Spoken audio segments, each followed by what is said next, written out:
আসসালামু আলাইকুম মৰমৰ ছাত্ৰ ছাত্ৰীসকল। আজি আমি লখিমপুৰ ডিষ্ট্ৰিক্টৰ পাৰ্ট 3 আৰম্ভ কৰিম।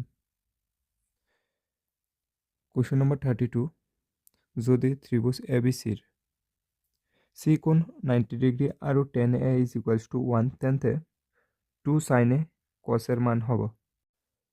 দিয়া আছে ত্ৰিভুজ ABCৰ চি কোণ সমকোণ আৰু tan A is equals to 1, আমি tan A ক লিখিব পাৰোঁ 1/1। আমি জানো tan θ is equals to লম্ব বাই ভূমি। দুটাৰ পৰা আমি যদি কম্পেয়াৰ কৰোঁ তেন্তে লম্বৰ মান হ'ব 1, ভূমিৰ মান হ'ব 1। তেন্তে আমি লিখিব পাৰোঁ লম্ব is equals two BC is equals to 1 আৰু AC ইজ ইকুৱেলছ টু 1 আৰু AC ইজ ইকুৱেলছ টু 1। এতিয়া পাইথাগোৰাছৰ সূত্ৰ ত্ৰিভুজ ABCত যদি আমি পাইথাগোৰাছৰ সূত্ৰ ব্যৱহাৰ কৰোঁ, কৰ্ণ স্কোৱাৰ ইজ ইকুৱেলছ টু ভূমি স্কোৱাৰ প্লাছ লম্ব square, AB square is equals to 1 square plus 1 square. এতিয়া যিহেতু ABৰ ওপৰত স্কোৱাৰ আছে, স্কোৱাৰ উঠাই দিয়াৰ ফলত ৰুট আৰু 1 + 1 2। ত্ৰিভুজ ABCত sin A is equals two আমি জানো লম্ব বাই কৰ্ণ, লম্বৰ মান আছে 1 আৰু কৰ্ণ √2 আৰু cos A ভূমি বাই কৰ্ণ, ভূমিৰ মান 1 আৰু কৰ্ণৰ মান √2। যেহেতু আমাৰ উলিয়াব লাগে 2 sin A cos A, এতিয়া sin A ঠাইত 1/√2 আৰু cosৰ ঠাইত 1/√2, 2 ঠাইত 2, √2 4 √2 2, এতেকে 2 sin A cos A is equals to 1। Question number 32ৰ অপশ্যন এ, এটা বৃত্তৰ সাপেক্ষে এডাল সৰল ৰেখাৰ অৱস্থানৰ সংখ্যা। এটা বৃত্তৰ সাপেক্ষে সৰল ৰেখাৰ অৱস্থানৰ সংখ্যা। প্ৰথম এটা সৰল ৰেখা আমি অংকন কৰিব পাৰোঁ বৃত্তক স্পৰ্শ কৰাকৈ, আৰু এটা সৰল ৰেখা অংকন কৰিব পাৰোঁ বৃত্তক দুটা পৃথক বিন্দুত ছেদ কৰাকৈ, আৰু এটা ৰেখা অংকন কৰিব পাৰোঁ যিটো বৃত্তৰ বহিৰেখা। তেন্তে এটা বৃত্তৰ সাপেক্ষে এডাল সৰল ৰেখাৰ অৱস্থান হ'ব 3। তিনিটা সৰল ৰেখা আমি অংকন কৰিব পাৰোঁ, এটা স্পৰ্শ কৰাকৈ, এটা ছেদ কৰাকৈ আৰু এটা বহি পেলাই। কুৱেশ্যন নম্বৰ 34, চিত্ৰৰ পৰা PBৰ দৈৰ্ঘ্য নিৰ্ণয় কৰা। এটা বৃত্ত দিয়া আছে, বৃত্তৰ বহিবিন্দু P পৰা AP আৰু BP দুডাল স্পৰ্শক। আমি জানো বৃত্তৰ বহিবিন্দুৰ পৰা টনা স্পৰ্শক দুডাল পৰস্পৰ সমান, অৰ্থাৎ PA is equals two PB। আৰু OA বৃত্তৰ ব্যাসাৰ্ধ আৰু OBও বৃত্তৰ ব্যাসাৰ্ধ, তেন্তে OA is equals two OB হ'ব, একে বৃত্তৰ ব্যাসাৰ্ধ। চিত্ৰত দিয়া আছে বৃত্তৰ বহিবিন্দু PA আৰু PB দুডাল স্পৰ্শক। আমি জানো স্পৰ্শক দুডাল পৰস্পৰ সমান, আৰু আমাৰ হাতত দিয়া আছে OA ইজ ইকুৱেলছ টু 3 সেণ্টিমিটাৰ, আৰু তেন্তে OB ইজ ইকুৱেলছ টু 3 সেণ্টিমিটাৰ হ'ব, কাৰণ দুয়োটাই একে বৃত্তৰ ব্যাসাৰ্ধ। আমি জানো স্পৰ্শক আৰু ব্যাসাৰ্ধ পৰস্পৰ লম্ব।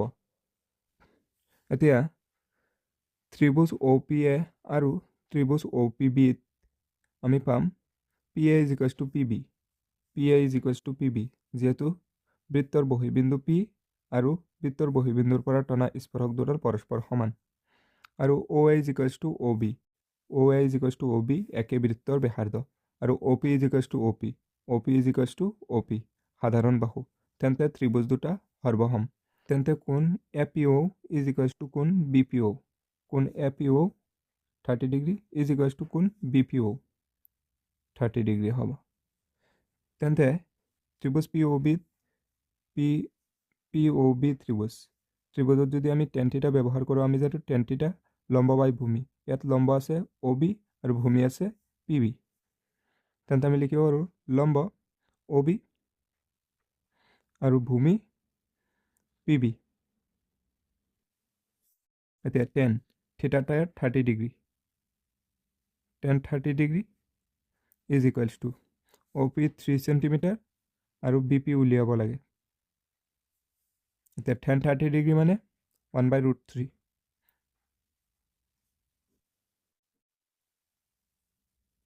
এতিয়া বৰ্জগণন কৰি দিয়া PB 1ৰ লগত 1 × PB √3 3ৰ লগত 3 × √3, যিহেতু একক চেণ্টিমিটাৰত আছে তেন্তে চেণ্টিমিটাৰ।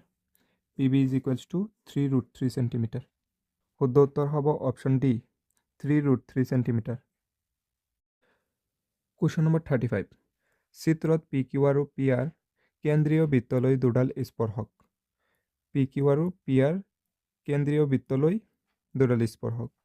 যদি কোণ Q P B is equals to 50 degree তেন্তে কোণ কিউ অ' আৰৰ মান হ'ব। ইয়াত এটা চতুৰ্ভুজ গঠন হৈ আছে যিটো পি কিউ অ' আৰ। আমি জানো চতুৰ্ভুজৰ চাৰিটা কোণৰ সমষ্টি 360 ডিগ্ৰী।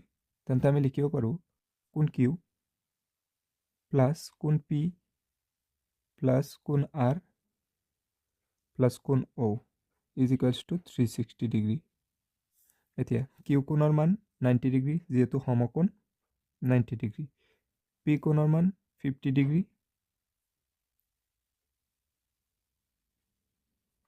প্লাছ আৰ কোণৰ মান 90 ডিগ্ৰী। কোণ অ' উলিয়াব লাগে। অ' মানে Q O' R is equals to 360 degree. 90 degree plus 50 degree 140 degree 140 degree plus 90 degree 230 degree plus অ' কোণ Q O' R is equals to 360 degree. এতিয়া কোণ Q O' R is equals to 360 degree আৰু মাইনাছ 230 ডিগ্ৰী। কোণ Q O' R is equals to 360 degree minus 230 degree 130 degree. এতিয়া কোণ Q O' R is equals to 130 degree. Option D শুদ্ধ উত্তৰ 130 degree. Question number 36 যদি দুটা এক কেন্দ্ৰিক বৃত্তৰ ব্যাসাৰ্ধ 4 সেন্টিমিটাৰ আৰু 5 সেন্টিমিটাৰ দুটা এক কেন্দ্ৰিক বৃত্ত দিয়া আছে দুয়োটাৰ কেন্দ্ৰ অ'। প্ৰথম বৃত্তৰ ব্যাসাৰ্ধ দিয়া আছে 4 সেন্টিমিটাৰ আৰু দ্বিতীয় বৃত্তৰ ব্যাসাৰ্ধ দিয়া আছে 5 সেন্টিমিটাৰ।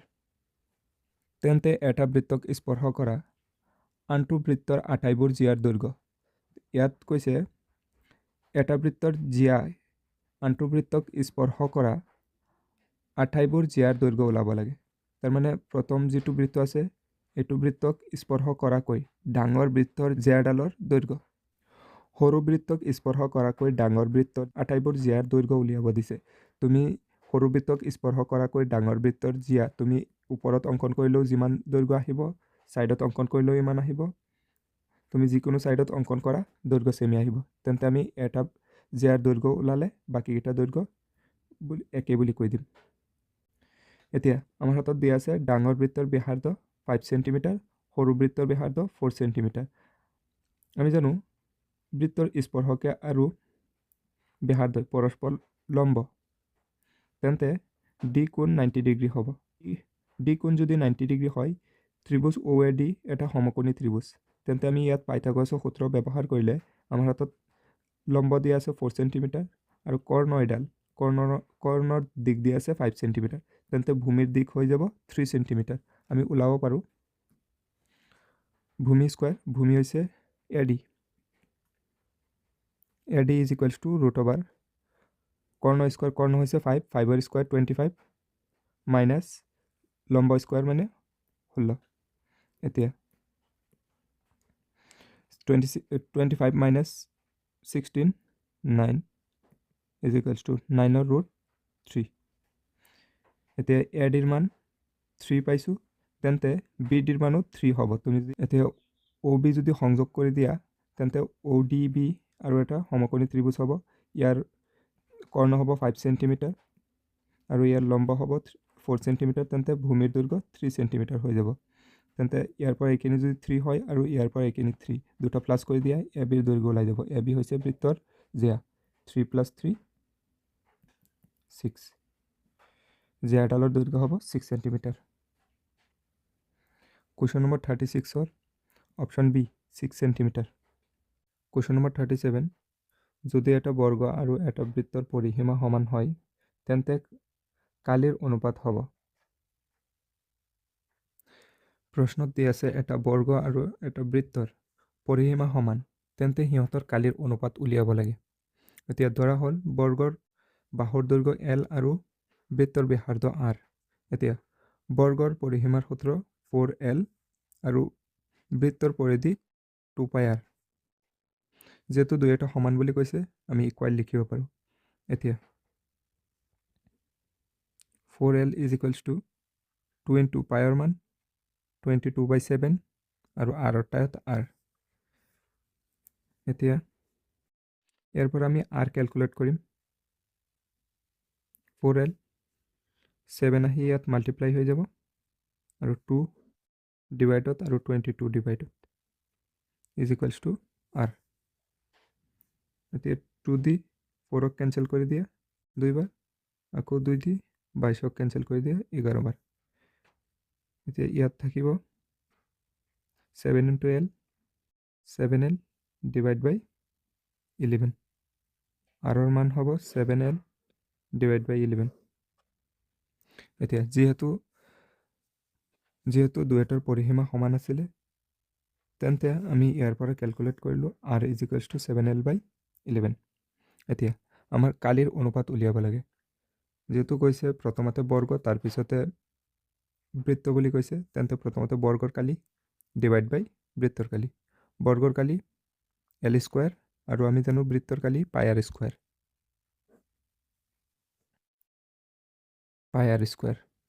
বৃত্তৰ কালি কেলকুলেট কৰি পাওঁ πr স্কুৱাৰ, πৰ ঠাইত 22/7 আৰু R ৰ ঠাইত R ৰ মান আছিলে R is equals two 7L/11। এতিয়া 7L/11 হোল স্কুৱাৰ। এতিয়া আমি লিখিব পাৰোঁ 22/7 7L/11 স্কুৱাৰ যিহেতু দিয়া আছে আমি লিখিব পাৰোঁ 2 বাৰ 7L ডিভাইড বাই 11 ইনটু 7L ডিভাইড বাই 11। এতিয়া 7 দি এটা 7 কেঞ্চেল, 11 দি 22 কেঞ্চেল কৰি দিয়া 2 টাইম। এতিয়া 2 into 7 14 L into L square আকৌ ডিভাইডেড বাই 11। এতিয়া ইয়াত মান বহাই পাওঁ L স্কুৱাৰ ডিভাইড বাই বৃত্তৰ কালি 14L স্কুৱাৰ বাই 11 14L স্কুৱাৰ ডিভাইড বাই 11। এতিয়া L স্কুৱাৰ দি L স্কুৱাৰ কেঞ্চেল হৈ যাব, নহ'লে আকৌ এনেকৈ লিখি লোৱা। যেহেতু ডিভাইডত আছে আমি ডিভাইড চিন দি এনেকৈ লিখিব পাৰোঁ 14L স্কুৱাৰ ডিভাইড বাই 11। এতিয়া ডিভাইডক তুমি মাল্টিপ্লাইত চেঞ্জ কৰি দিয়া তেন্তে প্ৰতিক্ৰম হৈ যাব তলৰটো ওপৰত ওপৰটো তলত। এতিয়া L স্কুৱাৰ দি L স্কুৱাৰ কেঞ্চেল কৰি দিয়া, ওপৰত থাকি যাব 11 তলত আহি যাব 14। এতিয়া অনুপাতত লিখিব পাৰোঁ 11:14। যদি এটা বৃত্ত আৰু বৰ্গৰ পৰিসীমা সমান হয় তেন্তে সিহঁতৰ কালিৰ অনুপাত হ'ব 11:14। Option A 11:14। Question number 38। R ব্যাসাৰ্ধ আৰু কেন্দ্ৰত P ডিগ্ৰী কোণ কৰা বৃত্তকলৰ কালি হ'ব। কুৱেশ্যনখন কিতাপৰ পৰা উঠাই দিয়া হৈছে। অপশ্যন হ'ব D. Option D P into 2πr square divide by 720। এতিয়া চোৱা আমি জানো কোনো এটা বৃত্তৰ কেন্দ্ৰত যদি থিটা ডিগ্ৰী কোণ কৰে তেন্তে বৃত্তকলৰ কালি আছিলে থিটা πr স্কুৱাৰ, এইটোৰ ব্যাসাৰ্ধ যদি R হয় ডিভাইড বাই 360 আছিলে। চোৱা থিটাৰ টাইত দিছে P ডিগ্ৰী, ইয়াত থিটাৰ টাইত P বহাই দিয়া ডিভাইড বাই 360 ডিগ্ৰী আৰু এইফালে 2 এটা মাল্টিপ্লাই কৰি দিছে। চোৱা ইয়াত 2 এটা মাল্টিপ্লাই আছে তেন্তে ডিভাইডতো 2 এটা মাল্টিপ্লাই কৰিব লাগিব ইনটু হৈ যাব πr স্কুৱাৰ তেন্তে ফাইনেল এনচাৰ হ'ব 2πr স্কুৱাৰ ডিভাইড বাই 360 into 2 720। Question number 39।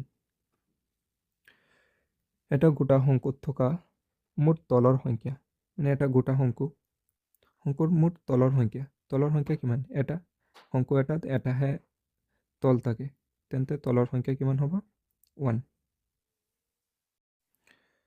Question number 40।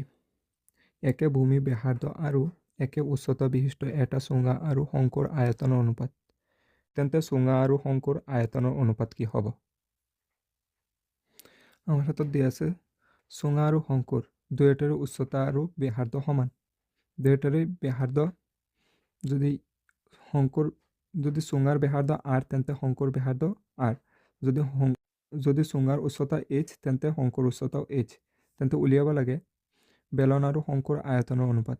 আমি জানো বেলনৰ আয়তনৰ সূত্ৰ পাই r স্কোয়াৰ h আৰু শংকুৰ আয়তনৰ সূত্ৰ 1/3 পাই r স্কোয়াৰ h। এতিয়া যেহেতু চুঙাৰ আৰু শংকুৰ আয়তনৰ কথা কৈছে তেন্তে প্ৰথমতে চুঙাৰ আয়তন পাই r স্কোয়াৰ h ডিভাইডেড বাই শংকুৰ আয়তন 1/3 পাই r স্কোয়াৰ h। এতিয়া পাই দি পাই কেঞ্চেল, r স্কোয়াৰ দি r স্কোয়াৰ কেঞ্চেল, h দি h কেঞ্চেল, 1/3 আমি লিখিব পাৰোঁ 1 যেহেতু ডিভাইডত আছে ডিভাইড 1/3। এতিয়া 1 ডিভাইডক মাল্টিপ্লাইত চেঞ্জ কৰি দিয়া প্ৰতিক্ৰম হৈ যাব তলৰটো ওপৰত ওপৰটো তলত 1 × 3 3 আৰু ডিভাইডত 1 বুলি লিখিব পাৰা যেহেতু অনুপাতত কৈছে অনুপাত ওলাব লাগে তেন্তে আমি লিখিব পাৰোঁ ফাইনেল আনসাৰ আহিব 3/1 মানে 3:1।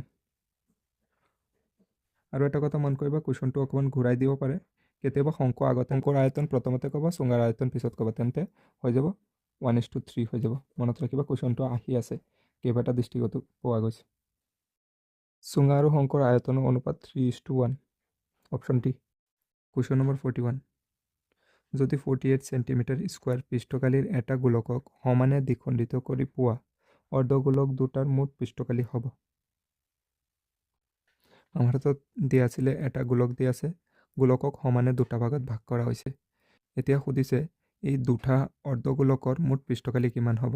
এতিয়া তোমালোকে এইটো নাভাবিবা যিহেতু এটা গোলকক দুটা ভাগত বিভক্ত কৰি দুটা অৰ্ধগোলক বনোৱা হৈছে তেন্তে গোলকৰ পৃষ্ঠকালিৰ সমানেই দুটা অৰ্ধগোলকৰ পৃষ্ঠকালি হ'ব। প্ৰশ্নমতে আমাৰ হাতত দিয়া আছে গোলকৰ পৃষ্ঠকালি 48 সেন্টিমিটাৰ স্কোয়াৰ। আমি জানো গোলকৰ পৃষ্ঠকালিৰ সূত্ৰ 4 পাই r স্কোয়াৰ। যদি গোলকৰ ব্যাসাৰ্ধ r হয় তেন্তে যিহেতু দিয়া আছে গোলকৰ পৃষ্ঠকালি 48 সেন্টিমিটাৰ স্কোয়াৰ তেন্তে 4 পাই r স্কোয়াৰ লগত ইকুৱেল ধৰিব পাৰোঁ। এটা গোলকক যদি সমদ্বিখণ্ডিত কৰা হয় তেন্তে দুটা সমান অৰ্ধগোলক পোৱা যাব।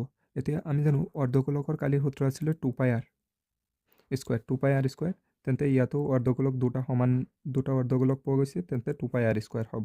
এতিয়া চোৱা এতিয়া যেতিয়া দুটা ভাগত বিভক্ত কৰা হৈছে তেতিয়া তাৰ তলফালে এটা বৃত্তৰ নিচিনাও পৃষ্ঠকালি বাঢ়িছে।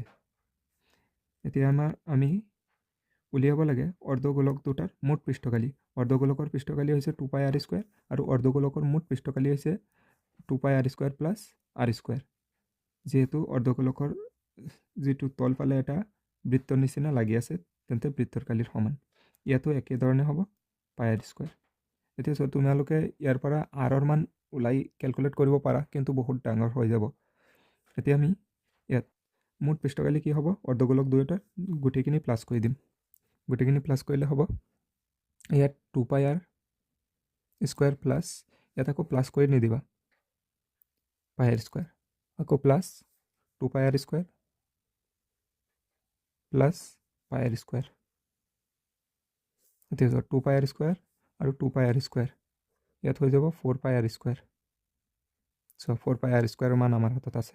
ইয়াত পাই r স্কোয়াৰ ইয়াত লিখিব পাৰোঁ 2 পাই r স্কোয়াৰ। এতিয়া 4 পাই r স্কোয়াৰৰ মান কিমান 48 প্লাছ 2 পাই r স্কোয়াৰৰ মান আমি নাজানো 2 পাই r স্কোয়াৰ মান ক্যালকুলেট কৰিম। ইয়াত চোৱা যদি আমি দুয়োপিনে 2 দি ডিভাইড কৰি দিওঁ ইয়াত কি হৈ যাব 2 পাই r স্কোয়াৰ হৈ যাব is equals to 2 the divide কৰি দিলে 24 হৈ যাব। এতিয়া 2 পাই r স্কোয়াৰৰ মান হ'ব 24। এতিয়া দুয়োটাই প্লাছ কৰি দিয়া প্লাছ কৰিলে কিমান হ'ব 72 সেন্টিমিটাৰ স্কোয়াৰ। দুটা অৰ্ধগোলকৰ মুঠ পৃষ্ঠকালি 72 সেন্টিমিটাৰ স্কোয়াৰ। অৰ্ধগোলক দুটাৰ মুঠ পৃষ্ঠকালি হ'ব 72 সেন্টিমিটাৰ স্কোয়াৰ অপশ্যন সি। কুৱেশ্যন নম্বৰ 42 তলৰ কোনটো মাধ্য নিৰ্ণয়ৰ সূত্ৰ নহয়। অপশ্যন সি শুদ্ধ উত্তৰ হ'ব। কুৱেশ্যন নম্বৰ 43 এডাল ৰেখাখণ্ড এবিক m/n = 3:2 অনুপাতত ভাগ কৰোঁতে ব্যৱহৃত বিভিন্ন সোপানবোৰ লিখি মেলিকৈ তলত দিয়া ধৰণৰ। প্ৰথম ষ্টেপত যিহেতু আমাৰ হাতত দিয়া আছে এ বি এডাল ৰেখাখণ্ড, প্ৰথমতে এ বি ৰেখাখণ্ড অংকন কৰিলোঁ। তাৰপিছত এক কোণক কেন্দ্ৰ কৰি এডাল সূক্ষ্ম কোণ কৰাকৈ এ এক্স অংকন কৰা হ'ল। একক ব্যাসাৰ্ধ লৈ A1, A2, A3, A4, A5 অংকন কৰা হ'ল। নেক্সট ষ্টেপত A5 বিৰ লগত সংযোগ কৰা হ'ল। A5 বিৰ সমান্তৰালকৈ A3C অংকন কৰা হ'ল। ইয়াত চোৱা প্ৰথম ষ্টেপত কি দিয়া আছে, ষ্টেপ 1ত দিয়া আছে AB5, ইয়াত B5 নহয় A5 হ'ব, A5B হ'ব। এইটো প্ৰথম ষ্টেপ নহয়। প্ৰথম ষ্টেপত আমি কি কৰিছিলোঁ, AB অংকন কৰিছিলোঁ। ইয়াত AB অংকন কৰাৰ কোনো প্ৰচেছ দিয়া নাই। ইয়াত নেক্সট ষ্টেপ হ'ব আমি AX এডাল অংকন কৰিছিলোঁ। নেক্সট ষ্টেপত হ'ব 2 নম্বৰ অপশ্যন। 2 নম্বৰ অপশ্যনত দিয়া আছে ABৰ লগত যিকোনো কোণ কৰাকৈ AX ৰশ্মি অঁকা হ'ল। আমি AX ৰশ্মি এডাল অংকন কৰিছিলোঁ। ইয়াত যিটো দিয়া আছে প্ৰথম ষ্টেপটো হ'ব 2। AXক একক ব্যাসাৰ্ধত 5টা সমান ভাগত ভাগ কৰিছিলোঁ। যিহেতু আমাৰ হাতত অনুপাত দিয়া আছিলে 3:2 দিয়া আছিলে, সেইকাৰণে দুটা প্লাছ কৰিলে 5 হয়। এইটো m + n = 3 + 2 = 5। তাৰপিছত AXক 5টা সমান ব্যাসাৰ্ধত ভাগ কৰা হ'ল। নেক্সট ষ্টেপ হ'ব 4, 2 তাৰপিছত 4। তৃতীয় ষ্টেপত কি কৰিছিলোঁ, আকৌ A5ক বিৰ লগত সংযোগ কৰা হ'ল। A5ক বিৰ লগত সংযোগ কৰা হ'ল। ইয়াত A5 হ'ব, ইয়াত দিয়া আছে B5, A5 বিৰ লগত সংযোগ কৰা হ'ল। তাৰপিছত নেক্সট ষ্টেপ আছিলে A5 বিৰ সমান্তৰালকৈ A3C অংকন কৰা হ'ল। প্ৰথম ষ্টেপ হ'ব 2, দ্বিতীয় ষ্টেপ হ'ব 4, তৃতীয় ষ্টেপ হ'ব 1 আৰু চতুৰ্থ ষ্টেপ হ'ব 3। ইয়াত অপশ্যন ডি চোৱা 2, 4, 1, 3। প্ৰথম ষ্টেপ আছিলে 2, দ্বিতীয় ষ্টেপ আছিলে 4, তৃতীয় ষ্টেপ আছিলে 1, চতুৰ্থ ষ্টেপ আছিলে 3। Option D. Question number 44। এটা বাকচত থকা 400টা আপেলৰ ভিতৰত বেয়া আপেল পোৱাৰ সম্ভাৱিতা আছে 0.035 হ'লে মুঠ আপেলৰ সংখ্যা হ'ব। মুঠ আপেলৰ সংখ্যা মানে মুঠ বেয়া আপেলৰ সংখ্যা হ'ব। চোৱা আমাৰ হাতত মুঠ আপেল দিয়া আছে 400টা, বেয়া আপেলৰ সম্ভাৱিতা দিয়া আছে 0.035। তেন্তে বেয়া আপেলৰ সংখ্যা নিৰ্ণয় কৰিব লাগে। আমাৰ হাতত দিয়া আছে মুঠ আপেলৰ সংখ্যা 400, উলিয়াব লাগে বেয়া আপেলৰ সংখ্যা। ধৰা হ'ল বেয়া আপেলৰ সংখ্যা x। তেন্তে আৰু দিয়া আছে বেয়া আপেলৰ সম্ভাৱিতা দিয়া আছে 0.035। যিহেতু মুঠ আপেলৰ সংখ্যা 400 আৰু বেয়া আপেলৰ সংখ্যা ধৰা হ'ল x, তেন্তে বেয়া আপেলৰ সম্ভাৱিতা কি হ'ব, x/400। x/400 হ'ব বেয়া আপেলৰ সম্ভাৱিতা, আৰু বেয়া আপেলৰ সম্ভাৱিতা আমাৰ হাতত দিয়া আছে, তেন্তে ইকুৱেল ধৰিব পাৰোঁ 0.35। এতিয়া ইয়াৰ পৰা x = 0.035 × 400। এতিয়া তোমালোকে কমেণ্টত জনাবা বেয়া আপেলৰ সংখ্যা কিমান হয়। 0.035ৰ লগত 400 মাল্টিপ্লাই কৰি দিবা, এনচাৰ যিটো আহিব ইমানটাই হৈ যাব বেয়া আপেলৰ সংখ্যা। বহুত কেইজনে ছেকশ্যন বিৰ কথা সুধি আছে। এতিয়া তোমালোকে জনাই দিবা ছেকশ্যন বিৰ কোনখন ডিষ্ট্ৰিক্টৰ পৰা আৰম্ভ কৰিম। এতিয়া কুৱেশ্যন নম্বৰ 45। মেথামেটিক্স শব্দটোৰ আখৰবোৰৰ পৰা এটা বৰ্ণ বাছনি কৰিলে এটা স্বৰবৰ্ণ পোৱাৰ সম্ভাৱিতা কিমান? চোৱা এটা স্বৰবৰ্ণ পোৱাৰ সম্ভাৱিতা কিমান? ইয়াত চোৱা মেথামেটিক্স শব্দটোৰ ভিতৰত চোৱা স্বৰবৰ্ণ হৈছে বাৱেলকেইটাৰ কথা কোৱা হৈছে। চোৱা বাৱেল কি কি আছে, এ আছে, ই আছে, এ আছে, আই আছে। ইয়াত চোৱা বাৱেল কেইটা 1, 2, 3, 4। বাৱেল 4টা আছে। মুঠ মেথামেটিক্সৰ সংখ্যা কিমান? 1, 2, 3, 4, 5, 6, 7, 8, 9, 10, 11। মুঠ 11 আৰু বাৱেলৰ সংখ্যা কিমান? 3, 4। বাৱেলৰ সংখ্যা 4, মুঠ সংখ্যা 11। তেন্তে সম্ভাৱিতা হ'ব 4/11।